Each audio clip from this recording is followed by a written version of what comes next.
actualités parlementaires pour la semaine du 30 janvier au 3 février. Lundi 30 janvier, j'étais exceptionnellement en commission des affaires sociales pour participer au premier débat sur la réforme de notre système de retraite. Lundi était consacré essentiellement à la suppression des régimes spéciaux.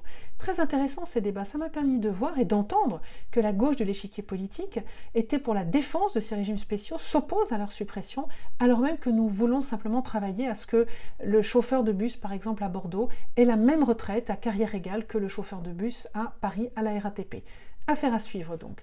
Mardi, j'ai consacré une grande partie de ma journée à Ruslan Stefanchuk, qui est le président de l'Assemblée nationale d'Ukraine, la Rada. J'ai eu l'occasion de lui demander, de l'interroger, au-delà de lui rappeler notre soutien indéfectible à l'Ukraine, je voulais l'interroger sur les réformes mises en place par l'État ukrainien pour lutter contre la corruption et pour réformer la gouvernance de l'État ukrainien.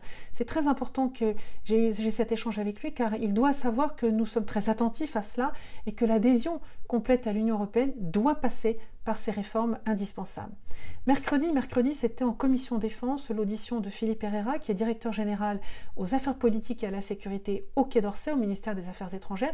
Il est venu nous parler de prolifération dans le cadre d'auditions sur la dissuasion nucléaire pour préparer la loi de programmation militaire, et il nous a rappelé que la prolifération est encadrée par un traité de non-prolifération de 1968 qui s'appelle le TNP et qui reconnaît à un certain nombre d'États le statut d'État doté de l'arme nucléaire, la France en fait partie, qui demande également à ces États de partager ces arsenaux avec d'autres États, qui impose aux autres États non dotés de ne pas s'engager sur une capacité nucléaire.